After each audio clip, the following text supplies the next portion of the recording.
USAA knows dynamic duos can save the day, like superheroes and sidekicks or auto and home insurance. With USAA, you can bundle your auto and home and save up to 10%. Tap the banner to learn more and get a quote at usaa.com/bundle. Restrictions apply. Find the biggest voices in sport on the Sports Social Podcast Network. Like me, Ruby Walsh from Racing TV's Road to Cheltenham show, as we look forward to 4 brilliant days of jump racing at the Cheltenham Festival. Search Racing TV and listen wherever you get your podcasts. Sports Social Podcast Network.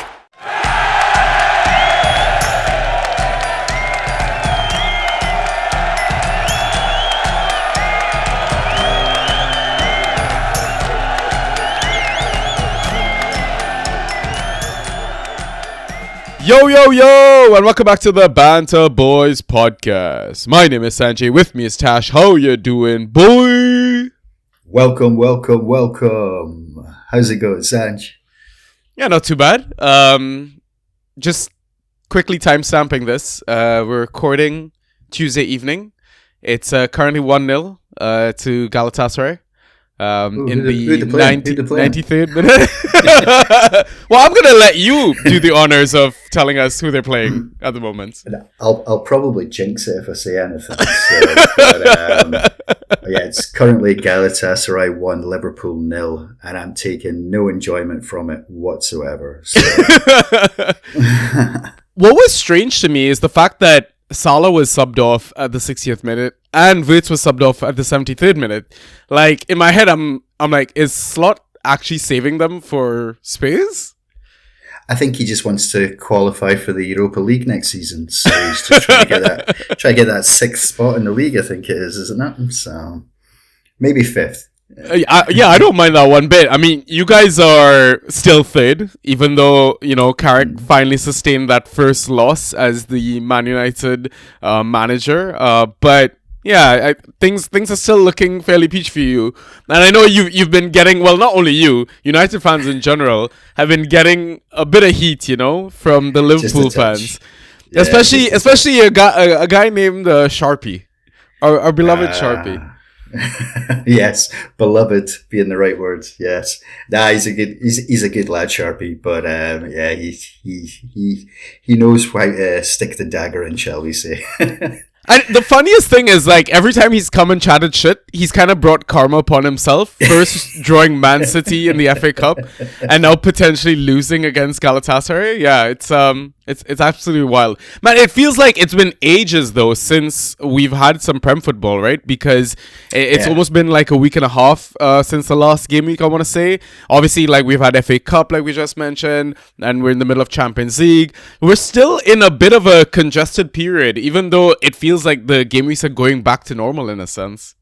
Yeah, no, definitely. I mean, I can't really recall much of the FA Cup, mostly because United aren't in it. But the Wrexham Chelsea game, that was some game. You must have been crapping it for a good while. I genuinely thought we were gonna lose at like that last minute, like when they got a proper shot off. And you never know with Sanchez in net, right? Anything is possible. Yeah, I actually said, I was watching it with Julie, and I said that to her. I was like, you can guarantee Sanchez will do something stupid. Always. That is coming. That is coming. But yeah. No, it was a good game though. It was a decent cup tie. So hard luck to Wrexham. So they were unlucky in the end. Yeah, definitely. Can't wait to see how they're gonna fare come towards the end of the season. Maybe we might be speaking a lot more about them next season. Could you imagine? I mean, I think they're just outside the playoffs. I think I remember that getting said. So, if they can have that good run, I think teams that are, doing well and are full of confidence coming up to the playoffs are always the ones that seem to get to the final at least. So you never know. But looking forward to Frank Lampard's Coventry coming up, actually. So that's big Frank, man. Or Fat Frank, as I guess people know him as. Anyways, listeners, welcome back to the Banter Boys podcast. We are a default Fantrax pod. You've caught us on our regular free episode, and the reason I say free is because we've got extra content on our Patreon for the low price of $1.99 per month, where you get mainly waiver pods, sometimes some articles, some bonus inside tracks content as well, especially with an international break right around the corner. But really, it's just a way of supporting our brand. It's really the only sort of paid content that we have, because not only is our regular pod free, but our Discord is also free. A lovely community to be a part of, where you can chat with us, you can chat with fellow fans and listeners, and even the Inside Tracks Club reps that we had on at the start of the season, and Tash, you being one of them as well. So typical format for these pods in terms of the regular pod is that we've got two halves. In the first half, we do a data dump, and then we do a match by match recap, just kind of discussing some Fantrax relevant events. Then we take our halftime pint, and then we catch up on our leagues, see how we're doing there, and then we round things off with questions from our Discord. But before we get started, what I'm gonna get Ross to do is quick social plug. So Ross, please do that right here. Yeah, for sure. So you can message us on Twitter and Instagram. Our handles at BantaB. On Discord in the Draft PL channel, Banta Boys #6585. On Reddit, /Banta_Boys. You can listen to us on Spotify, Apple Podcasts, Google Podcasts, SoundCloud, and YouTube, all under the name of Banta Boys. Okay, so hopefully you've listened to us. If you're listening to us on Spotify or YouTube, which are two of our main platforms, we truly appreciate a rating, 5-star rating, obviously. And if you've already done that, hit the notification button or that bell button so you know anytime a new episode drops. And if you've done all of that as well, please drop us a comment. We truly appreciate it, and it just helps all the algorithms and all that sort of jazz. Anyways, that's all the biz out of the way, so I think let's just jump straight into the data dump.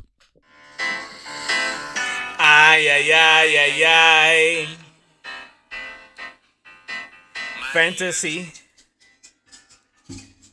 with the Banta Boys. Okay, so we're looking back at game week 29. So we start with key passes as always, and I mean, he's always on the key pass list, more than usual, I want to say now, given his change of role. But yeah, it's 8 key passes by Bruno Fernandes, then 6 key passes by Alejandro Garnacho, who I'm excited to kind of talk about a bit, given that you're here, and then finally 5 key passes by James Garner. Thoughts, Tash? Okay, so Bruno, I won't go on about Bruno because it's like a broken record. But I have to say that I actually thought that was a misprint about Garnacho. 6 key passes.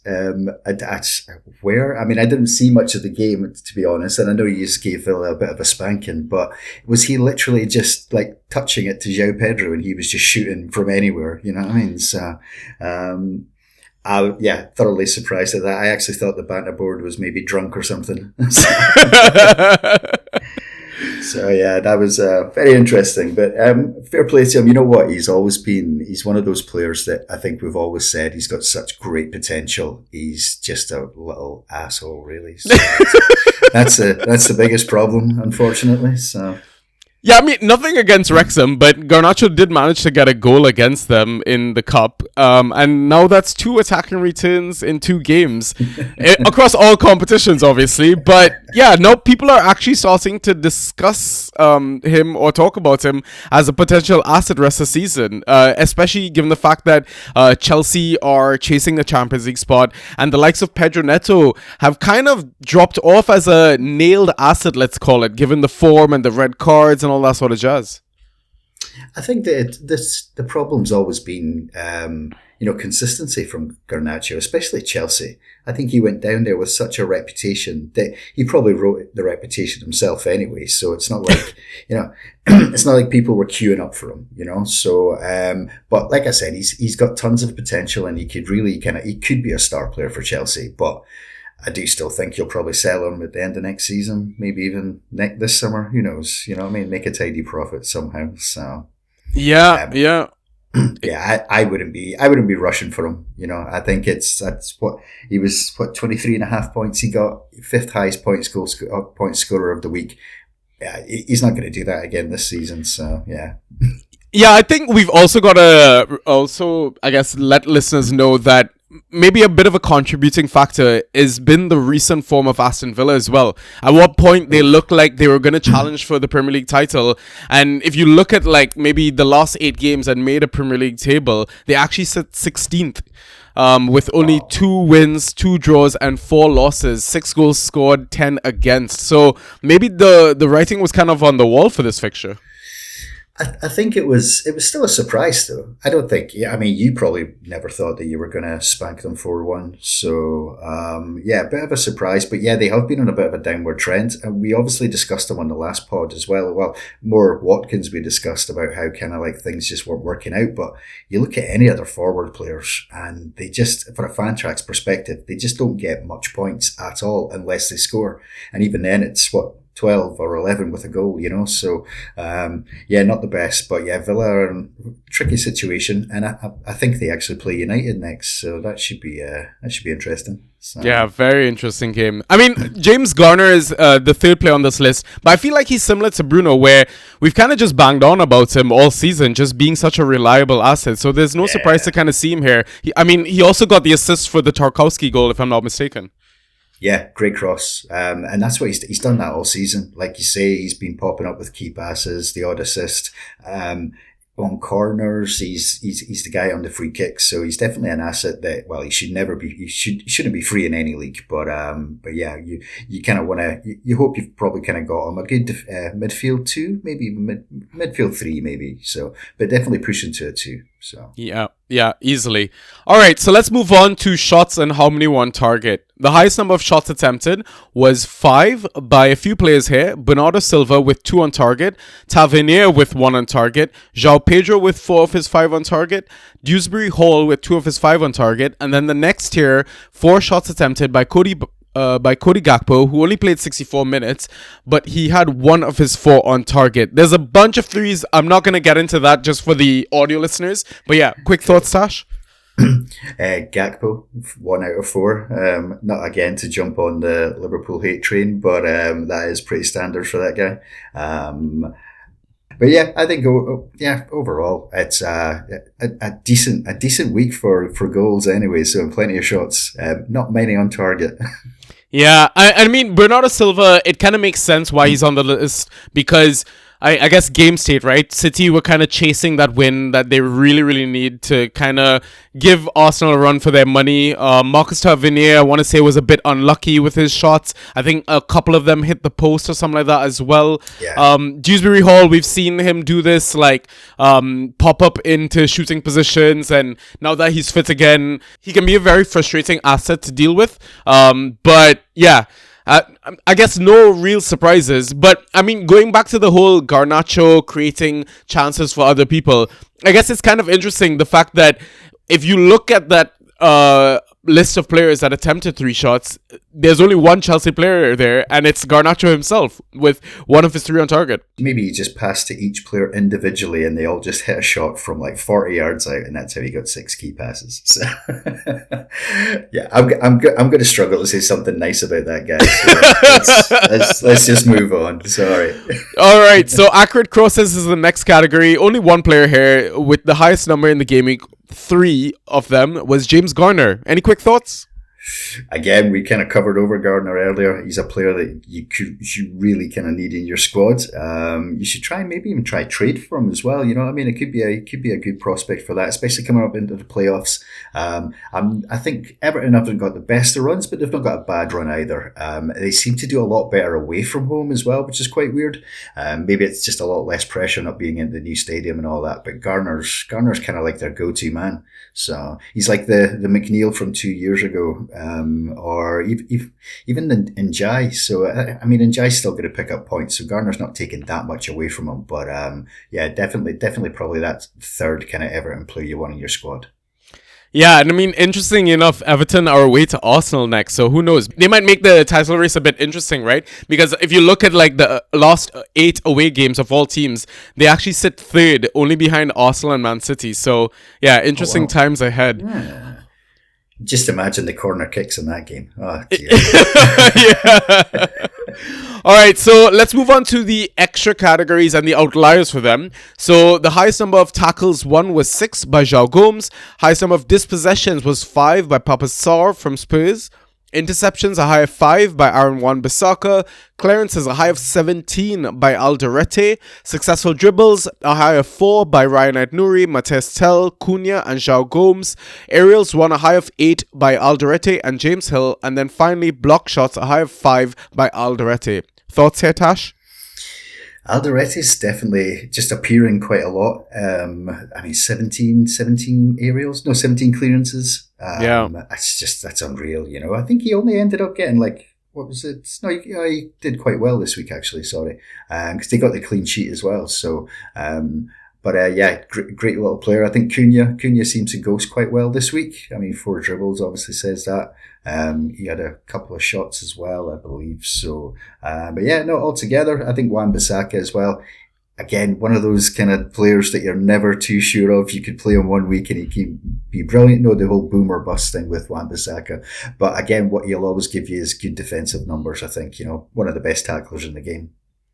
Yeah, and George in our Discord has also pointed out that you always want to play a Wan-Bissaka in an away fixture. And I mean, ironically, they were away to Fulham this game week where they got their 1-0 win. I mean, as much as we talk about the title race getting interesting, man, bottom of the table is absolutely wild at the moment. Yeah, I have to say I'm quite happy we're not there this season after last season. So, but yeah, no, definitely. I think obviously we'll cover the games later, but I watched the Spurs game just on Thursday there, and that was that was very interesting. They're in a bit of trouble. Sorry, Espresso. Yeah, yeah, definitely. And we see João Gomes as well popping up a couple of times. I mean, Wolves, even though they're pretty much down and out, they're still giving things a right go, which is great to see. But anyways, let's move on then to our next segment, which is the match-by-match recap.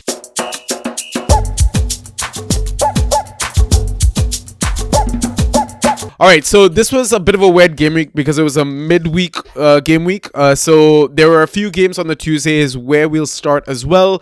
Bournemouth 0, Brentford 0.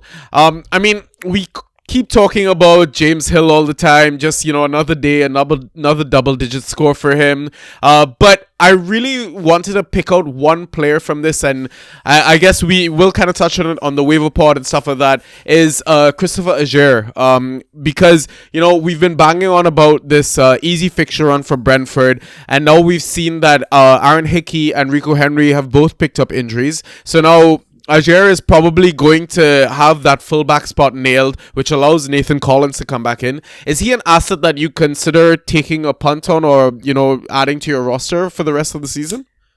I don't mind it, but I still think he's probably behind Collins and definitely behind Sepp as well. So, if you're pushed, I would think, it's I find him quite a clumsy looking player to kind of watch playing as well. So it's probably just from his Celtic days that comes from. But why not take him? He's definitely worth a punt, especially like we say, you know, the Brentford fixtures are quite cushy up to the end of the season. So and if you're in need for an extra defender, you could probably stream him very easily as well. So. Yeah, and I mean, we've seen as well, Brentford are absolute set-piece specialist with, you know, Kayode taking those long throws. And typically, Aguerd is usually the target man on those set plays as well, right? So, who knows? You could probably fluke an attack and return when you least expect it.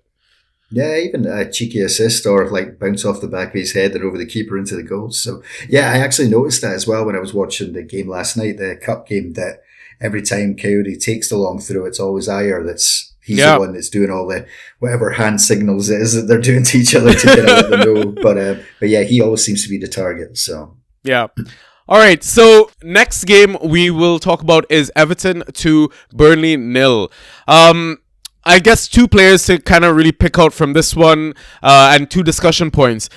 Again, we mentioned James Garner and how much of a fantasy stud he's been all season. Realistically, what do you think would be a decent trade offer for a player like James Garner? I initially wrote down Semenyo, which, yeah, you'll definitely get James Garner for Semenyo. I mean, I've answered your question there. But yeah, Semenyo is probably too much. I don't know. I really do think it depends on kind of like, what you've got an abundance of as well. You don't want to just give away a defender to get like a decent enough midfielder. So it really is a kind of like what you really need sort of thing. I always think for a midfielder as well, normally you would probably look at try to trade it forward to get a good midfielder, but this season definitely with the way defenders are performing, then yeah, why not throw a defender towards it? So why not someone like even Muniz? Muniz isn't doing that great points wise, so might be worth just kind of like dangling it. He's got that kind of pedigree, especially in fan tracks, and some managers might bite to that, especially if they need a really good defender as well. So yeah, I don't mind that shot at all.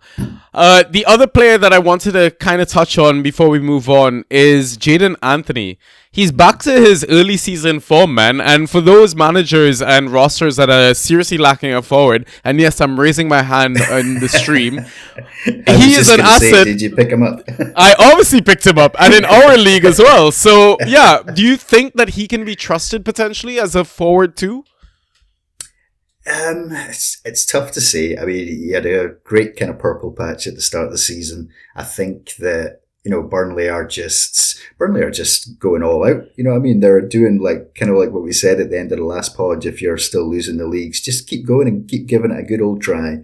That's what Burnley seem to be doing. They may pull off a shock result here and there. They've been quite unlucky in the games, and Jaden Anthony has, been racking up points. So I say ride it until the wheels fall off, I mean? Just kind of keep it going. He's kind of, he'll fall off at some point, so you may as well just have him when he's going well. Yeah, completely agree. All right, next game, Leeds 0, Sunderland 1. So Leeds defense has been offering serious value, I want to say, for the past few months. And a lot of our eyes have been kind of fixated on Struijk as that set and forget defender almost. But I guess after his stinker this game week, where he only got 3.5, Ampadu, I feel like, has now emerged as possibly the best defensive option, especially given the fact that he's OOP, so maybe closer to goal sort of thing. Yeah, definitely I can see the benefit of Ampadu. I think with Leeds in general, I think at the start of the season, we were all about Gudmundsson, and he was doing quite well. And then we kind of reverted over to Rondon, and then Rondon got injured. And then we all jumped on, is it Bilal or Bijol or something? Yeah. We then jumped on him, and then he was doing really well, and then had a couple of loose games that he got benched, and now we're all on the Struijk train. So, it's a weird one, I mean? They have been pretty solid, and they're, as a collective group, they're pretty decent, and they defend well. They play that back five, which is always going to be a struggle. They got 3 monsters that play in the back three, that aerials, clearances, they're all over it. So yeah, definitely Ampadu, that playing in that midfield role, he's got that mighty long through as well, which we know makes a difference for teams. So yeah, I'd be looking to punt on that as well. And again, streaming defenders is always good, isn't it? So yeah, definitely. In terms of Sunderland, we saw Roofs miss this game through injury. Apparently, he picks up a hamstring twinge or whatever you call it against Bournemouth. So the likes of Elborg came in, possibly an option that we could be eyeing up for the next couple of game weeks, because I think Roofs should be back fairly soon. We talked about Alderete already thriving. I mean, Bala thriving, especially in Mukele's absence. And I guess the real surprise was seeing Habib Diarra take the penalty instead of Elf. I kind of have a feeling that he took the last one as well. I'm not sure if Elf was off the park. That might have even been in a FA Cup game, not the round, but maybe the round before. But he definitely took a penalty against someone in the game before. So maybe they share it. I know he was away at AFCON, and maybe that's when Elf got his penalty kick chances. So maybe it is just Diarra that or Habib, that's always on the pens now. So. Yeah, I mean, it wasn't a fantastic pen either. Like, Darlow nearly saved it, honestly. But yeah, it'll be interesting to see who takes the pens the rest of the season for Sunderland. All right, final game on the Tuesday: Wolves 2, Liverpool 1. I know you definitely want to talk about this game, especially because Liverpool lost this. But we talked about Liverpool and Alexis McAllister's second half of the season form. Spurs up next, but really the Liverpool asset I want to touch on is Mo Salah. 2 goals in 2 games. Is he back?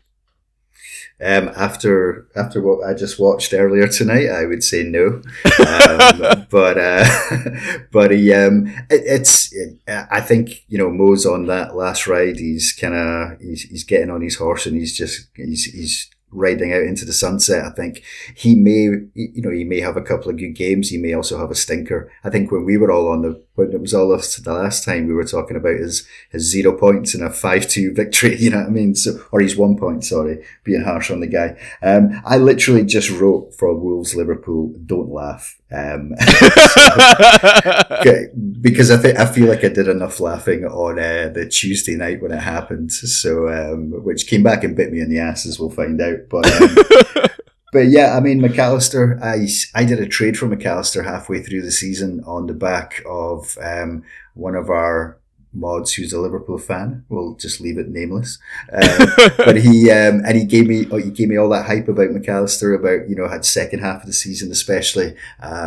And he just didn't, he did nothing for me. It's more like the final third of the season, I think, for McAllister. So, because I ditched him and now obviously he seems to be doing quite well. So, but we know he does that. He's just another one of those players that performs really well, kind of like near the end of the season. And if you're lucky to have him or lucky to pick him up, then yeah, you'll probably just keep him until, like, similar to Jadon Anthony, until the wheels fall off, really. So.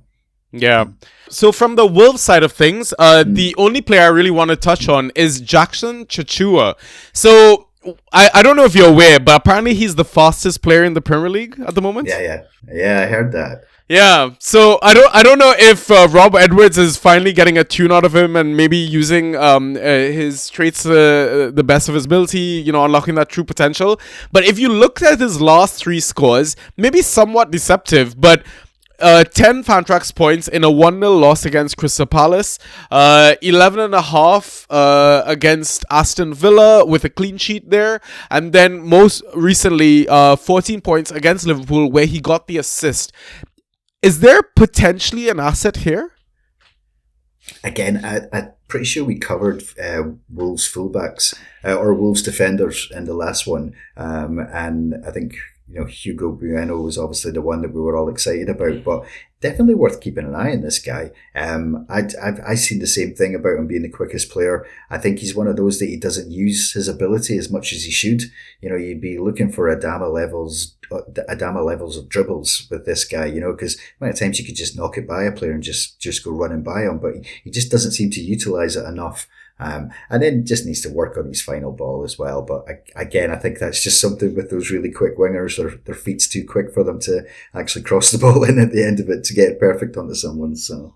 Yeah, definitely. All right, let's move on to the Wednesday games. So starting with Aston Villa 1, Chelsea 4. Honestly, I really didn't see this result coming, especially when we're away to Villa Park. It's a very, very difficult venue to kind of go to. But the only player I really want to touch on from this one is João Pedro, who's been our best player under Liam Rosenior. And you would know this if you kind of listened to our last few pods as well. At this point, he's kind of looking like a round 1 value player. Yeah, big time. And I think as well, when they did that Super League draft in Community, did he not go round 1? I think so, potentially. Yeah. Either that definitely. or like early round 2, something like that. Yeah, he definitely should be. He's on the form of his life. We all know that he's such a talented, skillful player. And he's clearly got a good eye for goal as well, that we never probably seen enough at Brighton, apart from the odd penalty kicks that he just seemed to always score for them. But he's obviously living the good life at Chelsea just now. It's just whether or not he'll maintain it. He went to the Club World Cup and he just blew everything. He basically won you that trophy, you know what I mean? Yeah. So, Yeah. but then he never really kind of did it at the start of the league. Maybe tiredness. I mean, a lot of players are talking about how the Club World Cup has really affected them this season. Yeah. So quite possibly now in this final 10 games or 9 games now that he could be a great asset to have. But yeah, he's rocking just now and his numbers are pretty damn good. So. Yeah, Premier League goals in 2026, he leads the way with 8 of them, then followed by Igor Thiago on 7, and then a 3 tie of 6 by Semenyo, Šeško, and Palmer. So yeah, definitely a man in form at the moment. Would you try and trade for him at all? Like, is there any asset in your roster that you'd throw at him? Like, none in my rosters now. I mean, apart from Bruno, but he's not getting Bruno. But I think that, you know, imagine if you're like the Haaland owner. Why not? I'd be tempted, you know. Definitely. I mean, it's kind of like, look at the fixtures, just see where they're kind of headed. I mean, obviously, they're both competing for slightly different things. You know, City are still going for the title and Chelsea just kind of wanting to get into the Champions League spots. But at least they're both in teams that are competing and going for stuff. And they're the main man in both teams, you know. So, yeah, why not? Huh? Yeah, definitely. All right, next game, Brighton 0, Arsenal 1. Minter, he's alive. He's dead. No, he's gone. I did it when he didn't start. I dropped him in my home league, so I'm just waiting for the vultures to put in their bids on Thursday to see who bids the most for him. Oh, so you mean Tom? I did. I let him go. I had to. It just got to that stage where, because I had him and Eze for a while, and I slyly dropped Eze into the waiver wire. But obviously, when you drop Minty into the waiver wire, he's still head and shoulders above everything else that's in there. So everyone's seen him, and everyone's like, "Ooh!" So, but yeah, let them waste the little of their fab they've got left in them. Yeah, just such a shame, just because of the start of the season that he had. But yeah, really good player, but apparently he doesn't have the right attitude in training. He doesn't do enough, apparently. So. I mean, he looked very bright when he came off the bench in 45 minutes, getting 7.75 points. Key pass, tackle 1, accurate cross, interception, clearance, 3 successful dribbles. Could we see him starting games again? I don't know, man. Don't, man. They're going to make me put a bid in for him now. I mean, I'd be tempted, honestly. I think he's like available in my DPL Com League. Like, same like you. I'm not surprised that managers kind of ran out of patience with him. But if you had like, let's say a percentage of your fab, how much are you dropping right now? On Minty, probably. Oh God, it's that risk though, isn't it? Because I mean, part of me wants to say 50% of it easily, just because you know what he can do. And like, I didn't even realize that he did that against Arsenal in 45 minutes. So, yeah, I'd go 50% and just hope, just pray. Yeah. and then don't come crying to us when he gets benched again. 2 more players from this fixture. Buscagli, not a regular starter for Brighton, but I've noticed that every time he starts, he actually scores fairly well, regardless of a clean sheet or not. I think he's got a points per start of around 8.3 or something like that, just under 8.5. He very much feels like a streamium if the fixture is right. Yeah, streaming on that, I think that's perfect for him, you know. But like you say, I had a look at his scores when I seen you had written that down in the notes, and he's been just decent, dependable, getting that. You know, I don't think he's had any more than 11, but still, you know, it's steady and it's good ghost points as well, which, you know, we always we always prefer the ghost points, don't we? So. Yeah, definitely. Final player from this fixture is Martinelli. I think Trossard had gotten injured in the FA Cup or something like that. So now, obviously, as Fantrax managers, we're always scrambling who's the second guy or second option for that position. But the problem is that Martinelli has been such ass all season. I was just going to say the problem is Martinelli has been Martinelli. Yeah. I think it's the same problem with nearly every Arsenal player this season that's not Declan Rice, Gabriel, Timber and Saka. But, you know, you look at Trossard, you look at Martinelli, you look at Odegaard, you look at Eze, you know, you're going to get, it's boom or bust, you know, I mean, I mean, it's ridiculous. You know that they can get those high scores, but you're also not going to be surprised if you look and you're seeing, they got 2.25. Oh, well. So that's just the expectation of it, unfortunately. So, I probably wouldn't be rushing to get him, but some managers will. Some managers will see him starting, and just be quick to nab him and then probably drop him at the end of the game as well. Yeah. Oh, during the game, to be honest, because his last start, which was against Brighton, he got subbed off after 59 minutes with a negative 0.25 score. And believe it or not, he's only scored, I think, double digits 3 times all season. And I think all 3 times he got an attacking return, with his highest score being just under 14 points. It's crazy. Yeah, I think that sums it up. Like I said, him, Odegaard, Eze, Trossard, unfortunately, they're all in the same boat. I would even put Madueke in there, but that's literally just because that guy doesn't get enough starts. But he's Saka's understudy, really, isn't he? So, but I think he's probably. I'd rather have Madueke than any of those other ones, to be honest. So yeah. I agree. All right, next game, Fulham 0, West Ham 1. Massive win and result for West Ham, this one. We saw Robinson come back in for Fulham, but I'm going to chalk that down to maybe a bit of rotation, just given the fixture congestion. I still feel like Sessegnon is like the preferred fullback option, let's call it. Yeah. West Ham, we saw Hermansen go back to his hauling ways. Obviously, his massive score had a clean sheet in there, but it's still good to see him score nearly 20 points, really. Apparently, Somerville picked up an injury in the FA Cup as well. I saw him subbed at halftime, so I'm really curious who kind of takes that spot, because, I mean, he's been fantastic for West Ham recently, right? His run of form has been one of the main reasons why they even have a chance of surviving relegation at the moment. Oh, definitely. I think Somerville's he's been a breath of fresh air for them. I think overall West Ham have just looked better.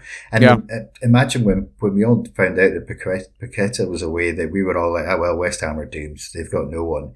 But, Nuno's built a decent little team out of that squad. I actually think Somerville, I think yesterday came on in their FA Cup game, he came on at halftime for Adama. I think Adama got hooked for Somerville, but then Somerville went off injured before the penalties. I think that's what it was. Okay. So I don't know how serious the injury was, but he obviously couldn't continue the game, even though he did walk off the park. So it might just be a strain. But then that could also just be a hamstring or anything like that, which could be a few weeks. But yeah, I'm with you. I think he's been doing very well, but, maybe Adama will get some more minutes, but he was horrendous last night. It is not Adama from 5 years ago, so don't waste your fat money, guys.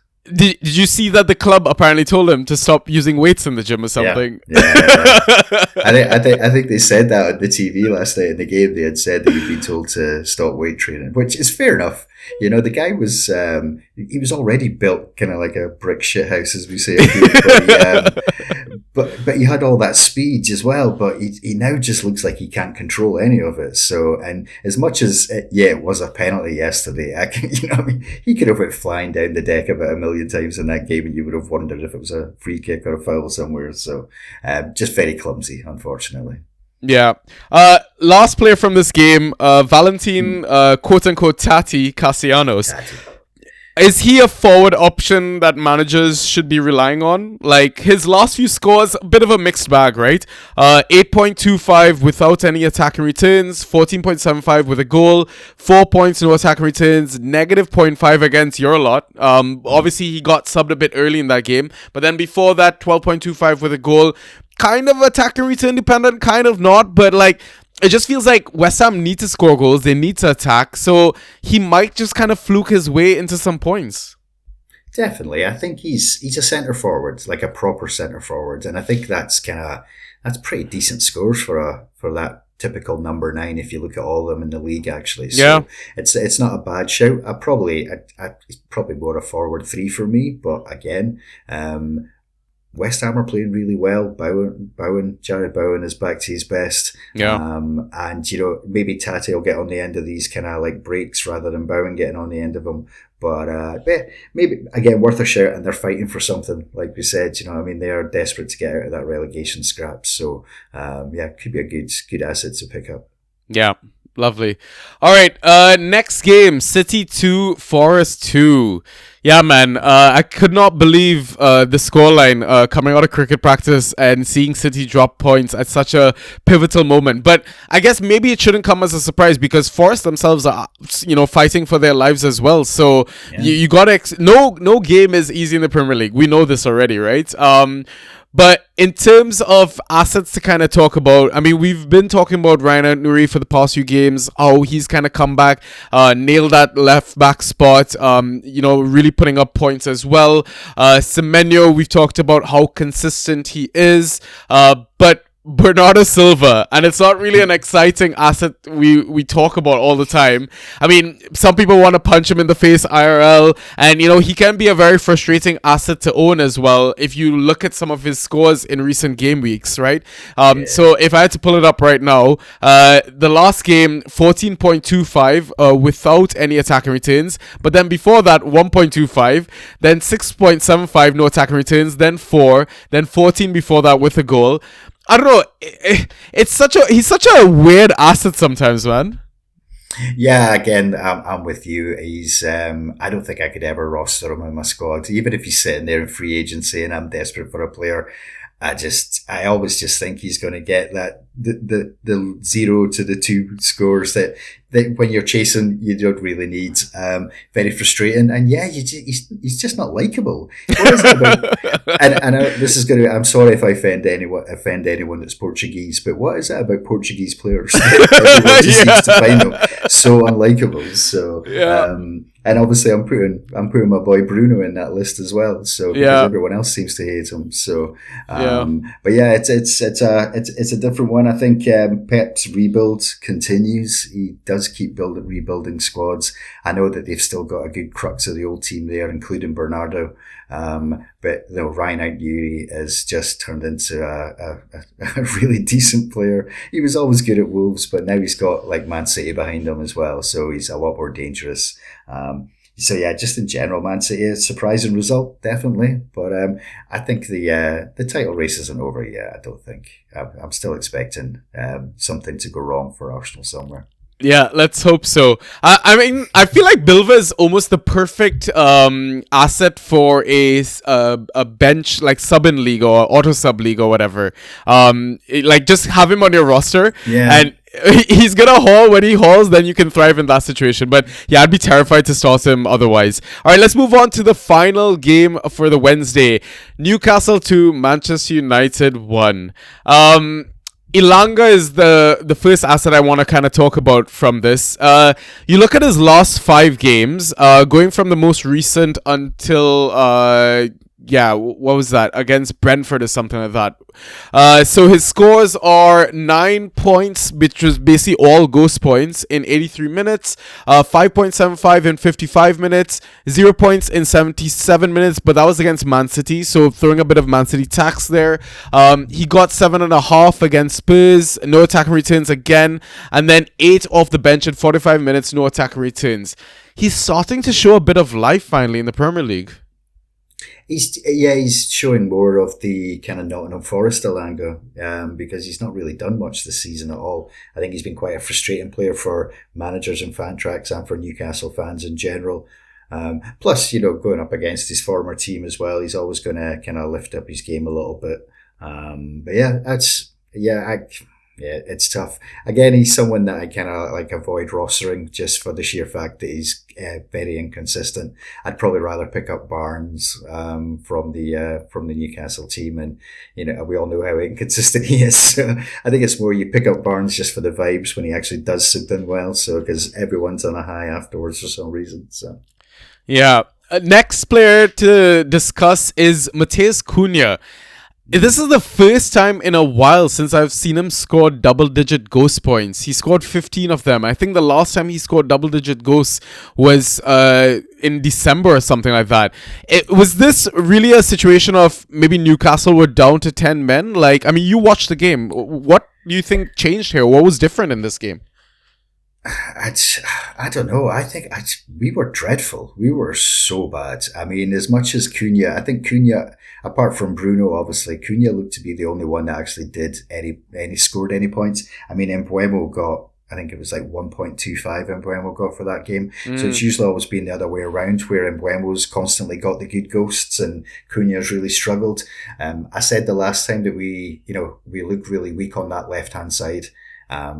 Shaw's kind of having to do a lot of it himself because Cunha keeps coming inside all the time because he likes to get the ball and he likes to run with it. And I think he got 4 dribbles this week, which has boosted his scoring as well. You obviously drafted him in round 1. I don't think you're getting round 1 values. So, but you obviously, I don't know. I'm not going to say sell him, trade him out on a high because it's probably pointless. But yeah, you're just going to hold on to him and hope that he can continue doing that. Maybe Carrick will ring in the changes. It didn't really work with Sesko, but nothing really worked against Newcastle, unfortunately. So it was a dreadful, dreadful watch. So. I mean, let's end the United discussion on a high, though. Your boy Bruno is finally sitting as the number 1 asset in the game. Maybe like just under 20 points clear of Haaland. I think when we were talking inside tracks and all that, for you, Bruno is always going to be 1-1 asset this season, right? Yeah. You've got him in a league, surely, this season? Yeah. Yeah. I only have him in 1, but I do have him. It honestly, it is such easy work just owning him. Yeah, it's brilliant, and obviously because you support the team as well, it's great when you just kind of like look at the scores. Even if you're watching the game, you start noticing the key passes that he gets, and then when you look and you see, oh, he's on 18 points, that's nice. Especially when he's got no goals or assists. He is just I could talk about him all day, and I usually do. So yeah, it's insane, man. Like you look at the key passes for all players this season, he's on 92 at the moment. The second highest is 56 by Soboslai. Yeah, that's crazy. I remember, it would have been last year when him and Palmer were pretty close because Palmer was getting quite a lot before he got injured. And that was like the closest player to him in any of the last couple of seasons. It's nuts, I mean, we can talk about what, the merits of the key pass, if it is actually worth the 2 points that it gets, but you don't hate the player, hate the game, huh? So. Yeah, it's insane. Like, I mean, had he been in this number 10 position all season, he would have easily surpassed like maybe 125 by now. Yeah, easily. You could have said that, yeah, but it just goes to show that the guy can literally play anywhere in the park and he's getting you points. We discussed that in the inside tracks about the concern of where he was going to play. And I did put emphasis on the fact that even if he is deeper, he's still going to get you 15 to 20 points. And he did, in all fairness, for most games, even under Ruben. He was the only bright spark under Ruben for half the time. So a bit like this last game against Newcastle. So. Yeah.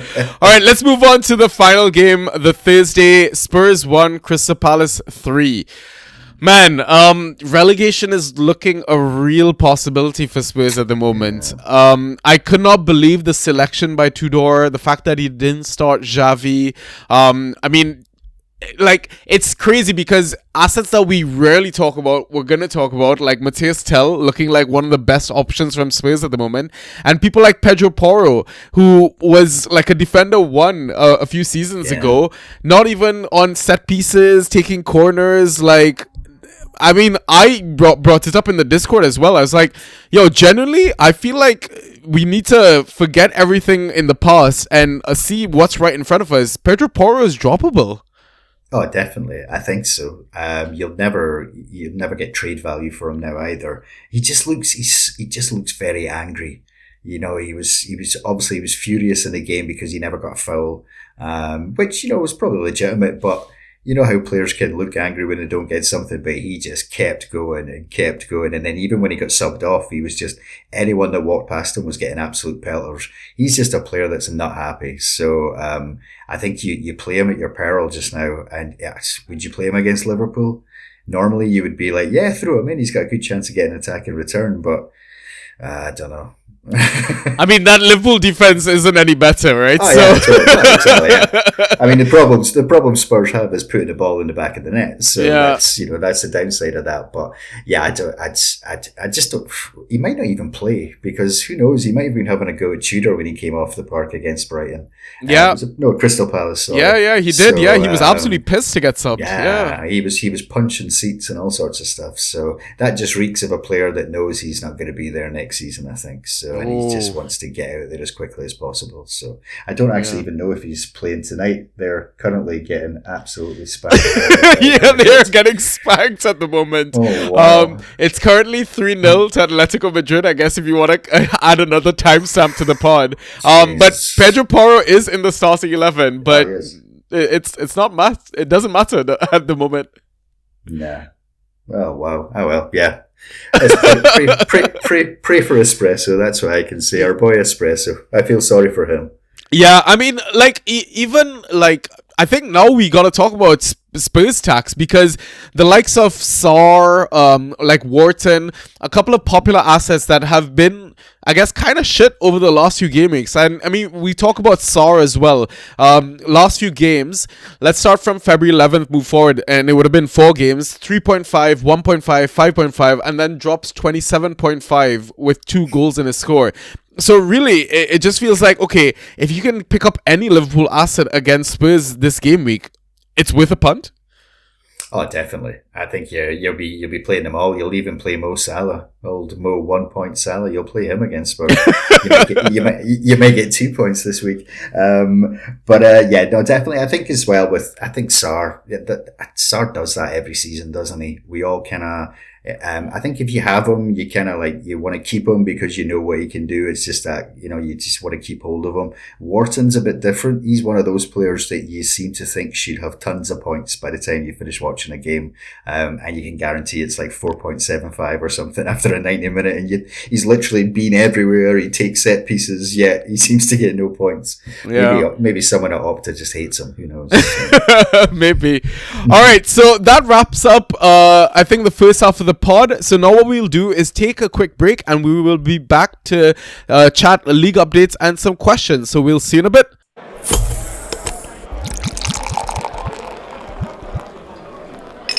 And we are back. So in the time that we took a break, Spurs conceded a 4th goal, but also managed to sub their goalkeeper. I just missed that.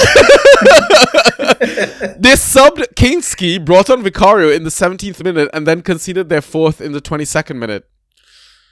Wow. Dear me, man. There's, I don't think you can't say anything, are you? They are just an absolute mess.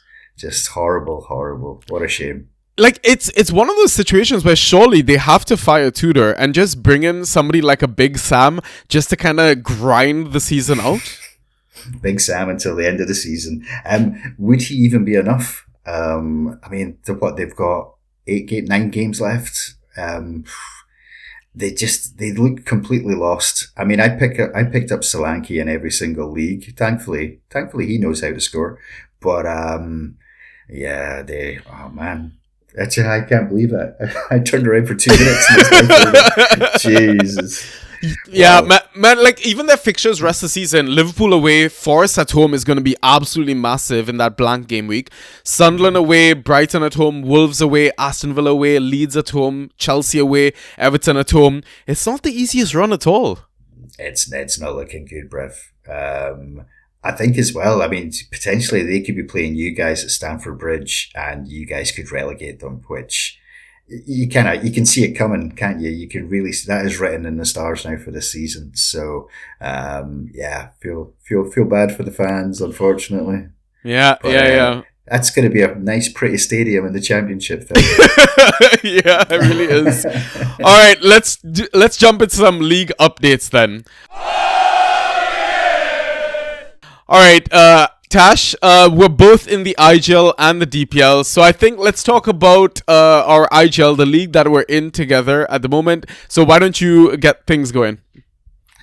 Okay, so IGL this week, I actually lost by 126.5 to 92.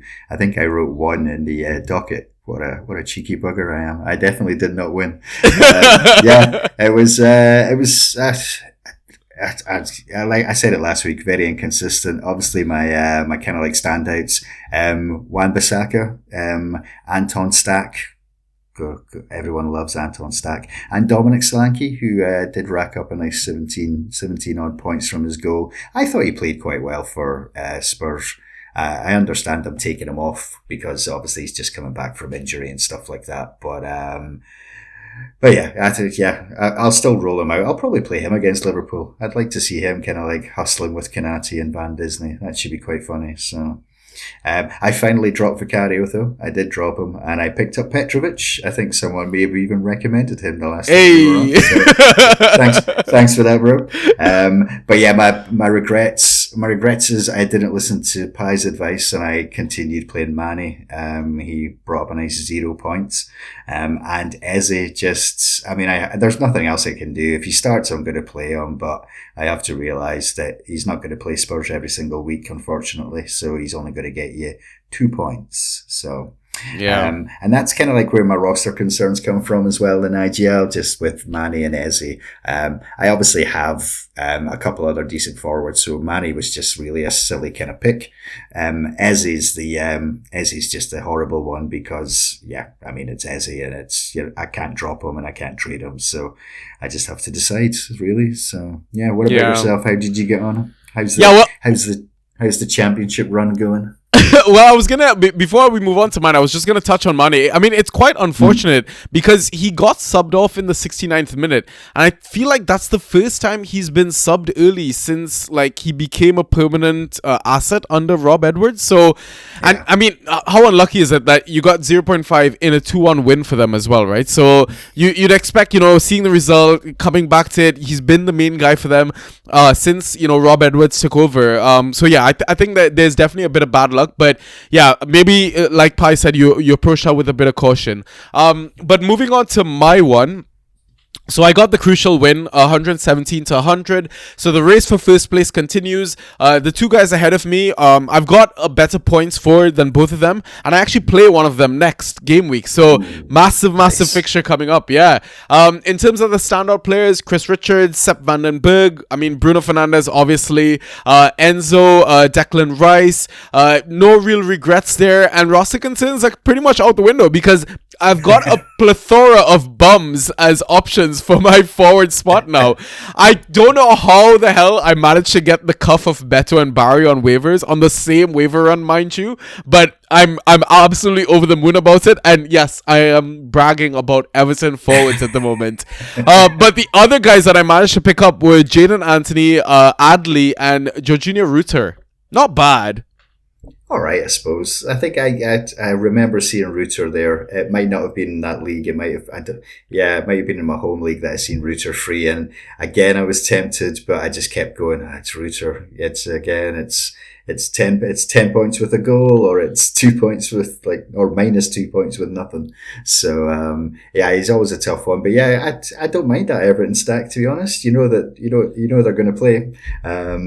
You just don't want it to be you play Barry and then Beto comes off the bench and scores. So you play Beto and then Barry comes off the bench and scores, which, you can't see happening, but you've got your boy Jadon Anthony in there. And I'm not trying to put a dampener on you. You've got Bruno, man. That's where you're going to win that league. So exactly, you're right? You're All right, let's move on to some DPL action then. How did you get on in Game Week 29? I actually picked up a win in DPL. Again, my inconsistency in both the community leagues this season has been it's been pretty consistent actually. Which so I won in DPL. I won 110.25 to 73.5. Again, that is the league that I have Bruno in. So you would think I'd be doing better than I am, but I'm still sitting in 8th. I got Solanke in that league as well, and old Sepp van den Berg, who's been fantastic. And again, I dropped Vicario, and I was able to pick up Keller, which was another decent game week as well in there. So happy that I finally got the Vicario jinx off my back, shall we say. So my regrets, I just keep playing Aronson. I want him to. Maybe he only plays well for me when I'm up against Ryan. Maybe that's just save him for the games against Ryan, just to wind him up a bit more. But yeah, so I need either ditch him or just stop playing him really. And Dominic Calvert-Lewin's injury, that's a concern. As much as I do have I've got Solanke and Jimenez, so it's not major. But when my midfield is really just Bruno and Weaver just now, then I kind of need to play 3 forwards sometimes. So, but hopefully it's not too long. You know what to expect from Big Dominic. Or Calvert-Lewin, sorry. He gets injured, unfortunately, while wearing nice fancy clothes. So. Yeah, and the thing is, Aronson also strikes me like a bit of a purple patch player, maybe. Yeah, I think you might just need to wait on a haul and then you'll have the confidence to start him again. I think it's, when we spoke about the Leeds defenders earlier, it's kind of similar. I think Leeds players in particular, apart from Stack, are all kind of purple patch players. Every one of them will have a good run. I mean, we talked about Justin before in other pods about how he went through a good run, especially when Stack was injured and he was on set pieces. DCL had a good kind of few games. I think he scored in 6 consecutive games at one point. Yeah. And then the defenders all take in turns to have a good 3 or 4 games and make you consider your choices half the time. So decent enough. And like I said, it's not a major concern. I always just like playing him, to be honest. I never rostered him before. I remember you and Robbie used to always kind of like big him up and go on about him quite a lot. But yeah, it's the first time I've rostered him, so I'm quite happy with him. So hopefully that's not his season over. I don't think it's that serious, but yeah, you never know with DCL. Yeah, true. So before I give my DPL update, quick update on the Spurs score. The guy we were shitting on, Pedro Porro, scored. in true Banter Boys fashion. Like, every time we shit on a guy, he just happens to show up. Anyways, in terms of my DPL update, I had a loss there, 98-78. Same thing with as you, I guess. Like, it's just been a very inconsistent time for me in DPL, despite owning the likes of Haaland. I think, was it Sharpie was before me in that draft, or maybe I was before him, something like that. Might have been him before me because he took Bruno and then Haaland fell to me, because I think I would always go Bruno as my first pick if he ever fell to me, just having played this game for so many seasons. But yeah, just Haaland's not doing it for me at the moment, and I think since Semenyo has showed up, Haaland himself has been a bit inconsistent with his scores as well, right? He had a massive stinker really, but I'm still third in that league by 1 point, so still fighting for that podium finish. In terms of standout players, like I mentioned, Enzo earlier, I've got him in both leagues. Stark, like you mentioned, I've got him there. Jorgen Strand Larsen, obviously I had to play him because he was playing Spurs, got the goal despite the low score. Regrets, I guess, was maybe not trying to save up as many Crystal Palace assets as possible just because they were playing Spurs. And then Roskinson's not really sure, because again, it's one of those situations where I feel like I have a good balance in terms of defenders, midfielders, forwards. It's just how the cookie crumbles, how the luck is in that given game week. Like, I could either be dropping like 121 game week, but then like you see between like 70 to 80 points or something like another week. So yeah, it's all good. I mean, you're sitting third in both leagues, so your diamond shoes are too tight as well. I feel so fucking sorry for you. I mean, it's pretty ironic given the fact that as a United fan can be shit with his club sitting in third. So, anyways, before we move on to the final segment, we've obviously got the suggestions from the mods. It's tax season, and at LifeLock, we know you're tired of numbers. But here's a big one you need to hear. Billions.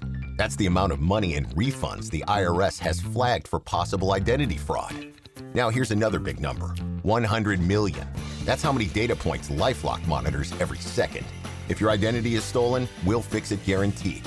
One last big number, save up to 40% your first year. Visit lifelock.com/podcast for the threats you can't control. Terms apply. So we'll start with Drew's Dart. 28% owned, 8.7 points per game over the past 6. Double-digit games were away. This week, we're away to Sunderland, who's looking a bit shaky as of recent.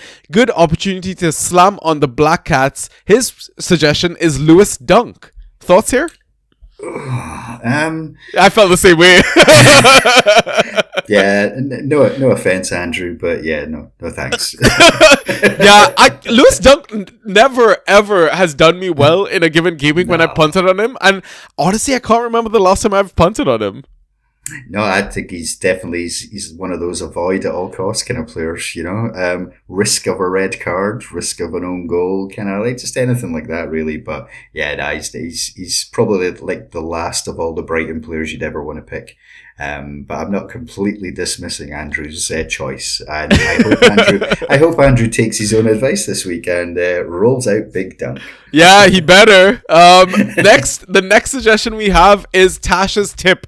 It's obviously Jensen, but mostly because you forgot. So I'll comment on this one. I think it's a great suggestion, and it's one that we were kind of tipping for the last few game weeks. I mean, it also helps the fact that Janel's out injured, and you look at Jensen's last few scores, it's very much a steady Eddie sort of guy. Like a perfect glue guy is like a mid-4, mid-5, 8.25, 7.25, 6, 8.5, no attacking returns in there, and a couple of those scores even include yellow cards.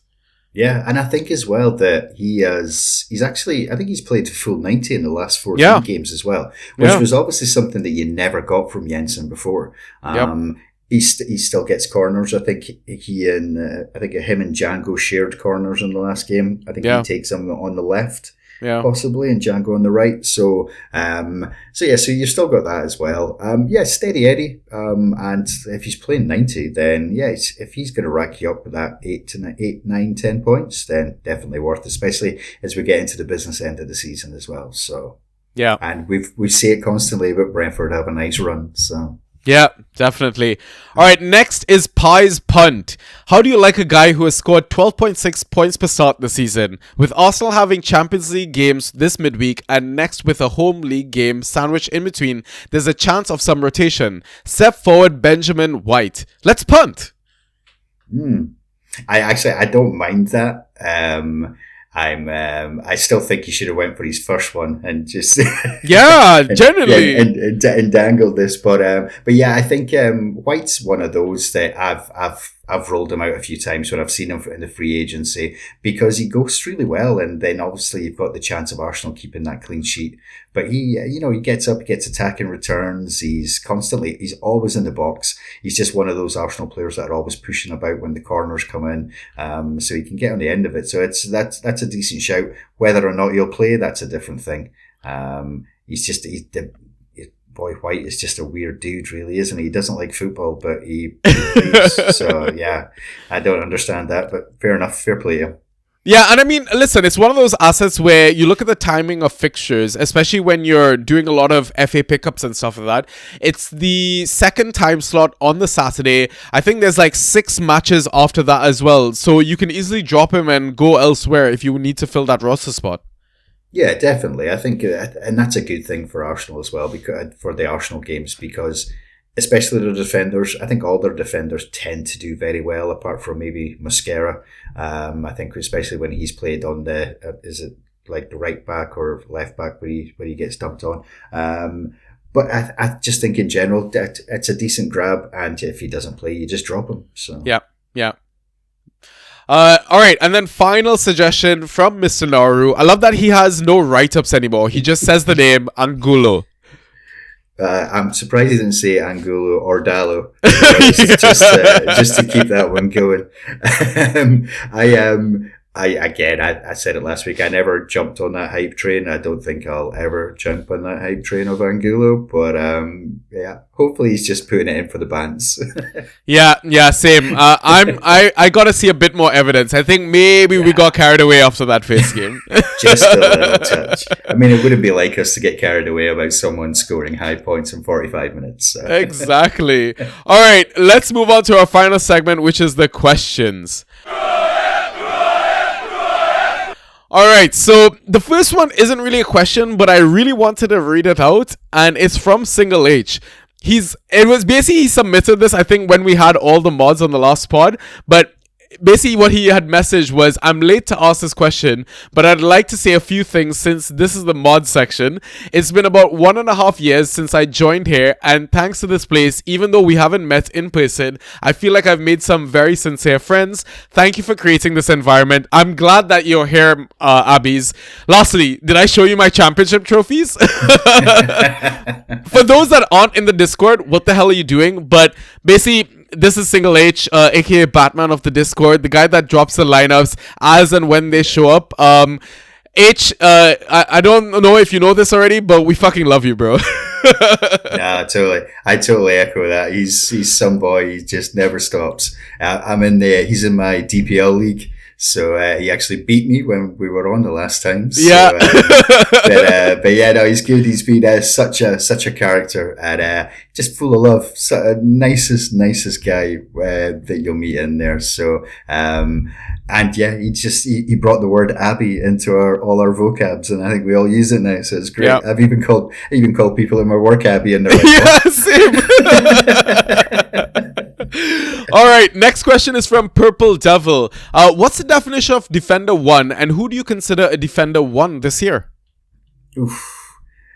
I suppose Defender 1 would probably always be your kind of, 15 points per game, probably Ghosts. I mean, Tarkovsky was always kind of like that Defender 1. I think Van Disney was a kind of Defender 1 for a while as well. Maybe not this season. But sorry, I had to get that in. But yeah, but just a really solid kind of forward. We spoke about Porro earlier and how, he was probably like one of the first defenders that was going in most drafts, him or Munoz from Crystal Palace. So they're kind of like your usual standards. So, but as for this year, I mean, there's quite a few, I mean, look at Sunderland. Sunderland probably have about 2 or 3. I mean, Mukiele and Ballard, definitely. Obviously, the struggle is with Ballard never always starting, but when he does, I mean, he's the kind of player Sharpie would love this. You'd play him off the bench, wouldn't you? So, you just know he would do something. Yeah. But I think so this season, I think, to be honest though, if you look at the actual top scoring defenders this season, it's pretty much Tarkovsky, Van Dijk, and then Timber and Gabriel Magalhaes. So, yeah, which is the kind of the 4 that you would kind of think about. But yeah, I would definitely, Mukiele or Ballard for me have been fantastic. And I know he probably only really had about 4 good games, but old Dorgy Best. Dorgy. I was gonna bring him up, man. Yeah, man, come on. He's almost like Michael Keane. He doesn't play. He's not played that much, but he just gets those points, doesn't he? So, yeah, there were like 3 games where he scored nearly 30 Fantrax points, man. Just amazing. Yeah, amazing. And then we all put the hex on him by bigging him up so much. I do want to throw one more name before we move on to the next question, and I don't know if it's too bold, but James Hill. Oh, definitely. I mean, that's not bold now. I mean, watch James Hill go round 3 next season, and everyone just losing their minds on mock drafts. Going James Hill at round 3, but those scores that he's been racking up just now. Why not? Huh? Why? It's unreal. So fair play to the lad.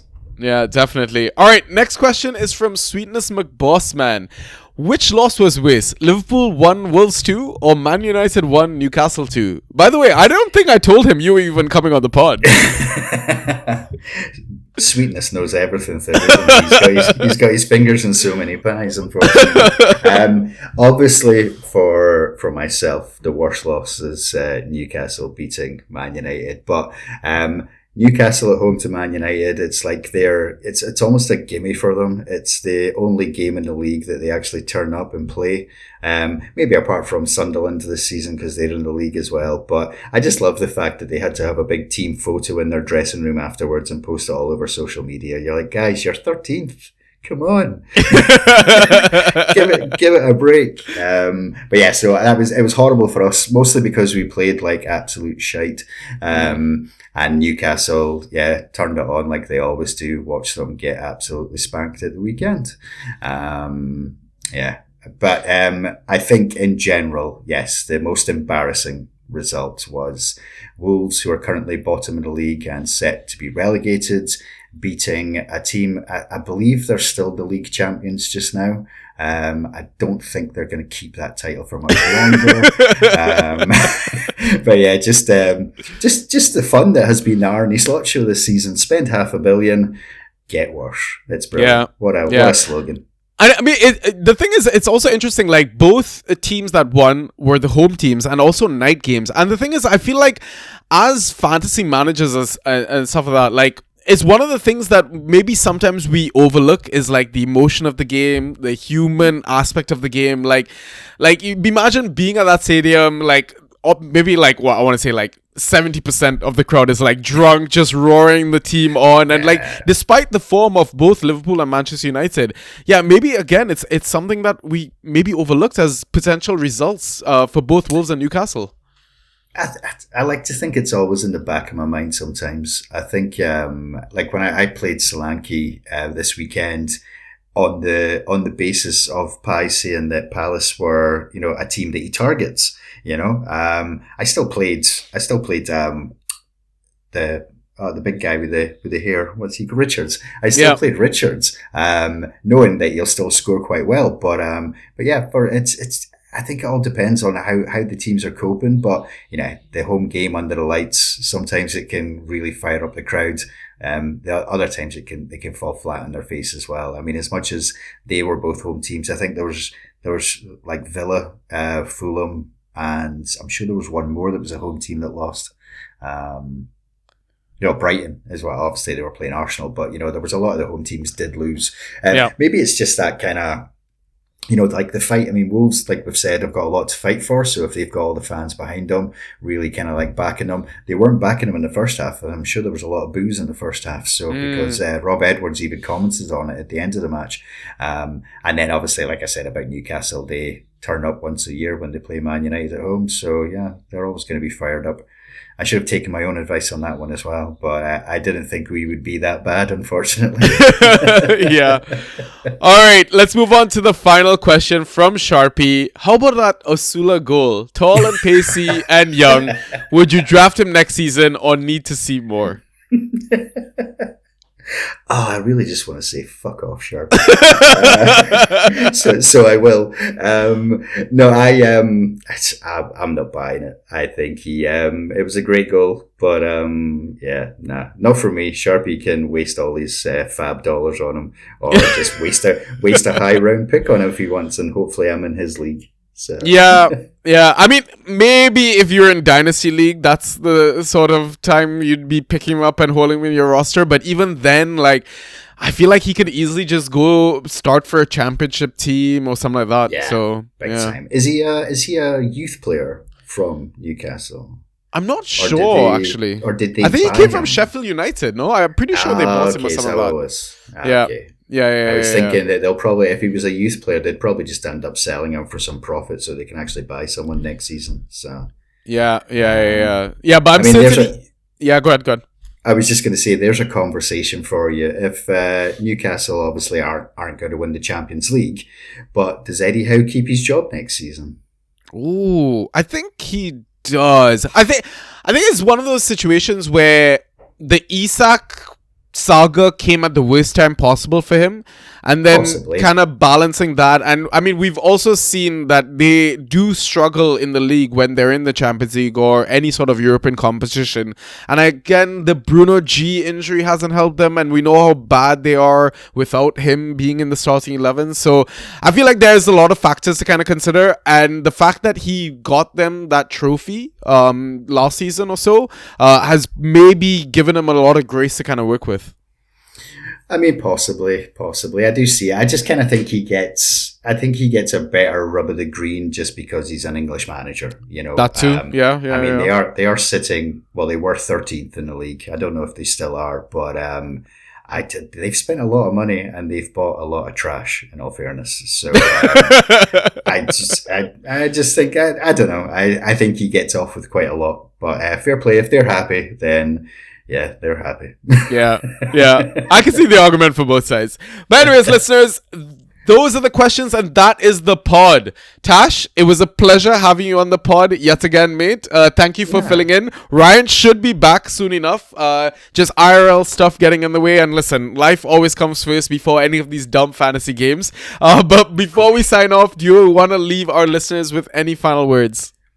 Yeah, just enjoy the end of the season, guys. 9 game weeks left. There's it's obviously been spoken about in the Discord that there's a big 2-week international window coming up to really annoy us, but we'll get over it like we always do. We'll find stuff to do, and we'll obviously chat in the Discord. And so if you're not in the Discord, get yourself in it. Message Sanji, message me, message anyone you know that's in there, and just ask for a link. It's a really cool place to be. Yeah, a lovely message. And like Ross always says, just have fun, guys. It's only a fucking game. So on that note, guys, I will catch you on the next episode. Until next time, peace.